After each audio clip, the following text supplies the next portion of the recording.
8 जुलाई को कोल्हापुर की अदालत में केस की सुनवाई चल रही होती है। दोनों पक्षों के वकील अपने अपने क्लाइंट को बचाने के लिए दलीलें पेश कर रहे होते हैं ताकि वो अपने अपने क्लाइंट को बचा सकें और जो दोषी हो उसको सज़ा दिला सकें।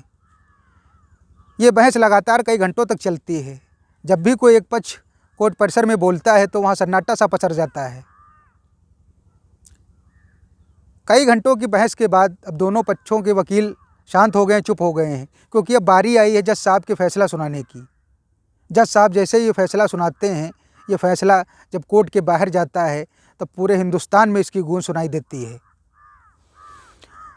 दरअसल ये मामला एक कलयुगी बेटे का है, जो बेटा अपनी बूढ़ी माँ के साथ इतना घिनौना काम करता है जिसे सुन के आपकी रूह कांप जाएगी। आप ये सोचने पे मजबूर हो जाएंगे कि क्या ऐसा भी हो सकता है। नमस्कार दोस्तों, मैं हूं संजीव और आप देख रहे हैं स्टोरी बाय क्राइम तक। आज की सच्ची घटना महाराष्ट्र प्रदेश के कोल्हापुर शहर की है। यहाँ एक मोहल्ला पड़ता है मक्कड़वाला बसा घाट। यहाँ एक युवक रहता है जिसकी उम्र 33 साल है और वो अपनी माँ के साथ रहता है। माँ की उम्र 62 साल है। वो एक वृद्ध हैं। ये लड़का ज़्यादातर कोई काम धंधा नहीं करता है और इसमें एक बुरी आदत है शराब पीने की। शराब की इसको लत लगी हुई है। एक दिन इसके पास रुपए नहीं होते, ये अपनी माँ के पास जाता है। माँ से कहता है, माँ मुझे रुपए दे दो, मुझे शराब पीनी है। घर की माली हालत ठीक नहीं होती है। माँ कहती है, मैं तुझको रुपए नहीं दे सकती हूँ क्योंकि मुझे खाने पीने के लिए भी सामान लाना है। तो जितना कमाता है उतना शराब पी जाता है, इसलिए मैं तुझको रुपए नहीं दे सकती हूँ। माँ की ये सब बातें सुन के इसको गुस्सा आ जाता है, क्योंकि इसके ऊपर शराब पीने का खुमार चढ़ा हुआ था। माँ को ये मारने लगता है, पीटने लगता है। माँ बेचारी बूढ़ी होती हैं, वो अपने बचाव में कुछ नहीं कर पाती हैं। ये नौजवान युवक होता है, ये उन पे भारी पड़ जाता है। ये इतना ज़्यादा शराब के चक्कर में पगला जाता है कि अपनी माँ को एक धारदार चाकू से मार देता है। वो बूढ़ी महिला वहीं पे तुरंत मर जाती हैं।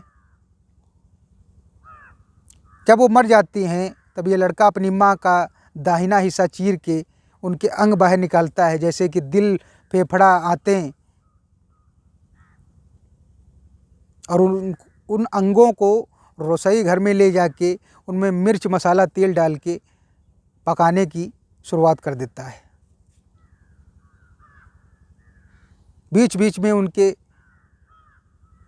थोड़े बहुत अंग ये खा भी लेता है, जिससे कि इसके मुंह पर खून लगा हुआ है। इस घर में आए दिन चिल्ली तरह मचती थी, रोने धोने की आवाज़ें आया करती थी, मगर आज बहुत सन्नाटा है, बहुत खामोशी इस घर में। इस खामोशी की गूंज जब पड़ोसियों तक जाती तो पड़ोसी सोचते हैं आखिर क्या ऐसी बात होगी। तभी चुपके से पड़ोसी खिड़की से झांकते हैं तो देखते हैं कि उस लड़के की माँ ज़मीन पर गिरी पड़ी हुई है और वो खून से लथपथ हैं। पड़ोसी तुरंत ही स्थानीय पुलिस को फ़ोन कर देते हैं और देखते ही देखते वहाँ हज़ारों लोगों का जमावड़ा लग जाता है। पुलिस कुछ ही देर के बाद घटनास्थल पे पहुँचती है और उस लड़के को हिरासत में ले लेती है और देखती है कि उसकी माँ मरी पड़ी हुई हैं। उनके अंग निकाल कर रसोई घर में रखे गए हैं, जिसमें तेल, मिर्च, मसाला पड़ा हुआ है। ये सब देख के तुरंत ही पुलिस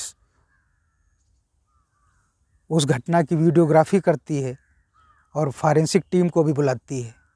फॉरेंसिक टीम जब पहुंचती है तो उस लड़के के मुंह से वो मांस के टुकड़े निकालती है, उनको लैब में भेजती है। जब लैब से रिपोर्ट आती है तब पता चलता है इस लड़के के मुंह में जो टुकड़े थे ये इसी के माँ के थे। जो खून लगा हुआ है वो भी इसी के माँ का था।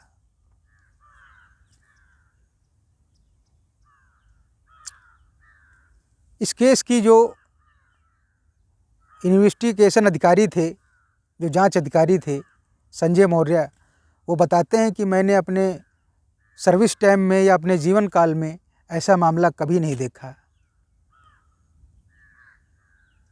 नक्सली भी खूंखार होते हैं, वो कहते हैं, मगर इतने ज़्यादा खूंखार नहीं होते हैं जितना ये लड़का है। इसने अपनी सगी माँ को मार के उनके अंगों को खा लिया। हालांकि उस लड़के को जज साहब फांसी की सज़ा सुनाते हैं और उसको फांसी हो जाती है।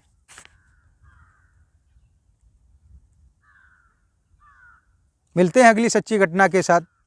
तब तक के लिए आप जागरूक रहिए, सावधान रहिए और स्वस्थ रहिए, मस्त रहिए।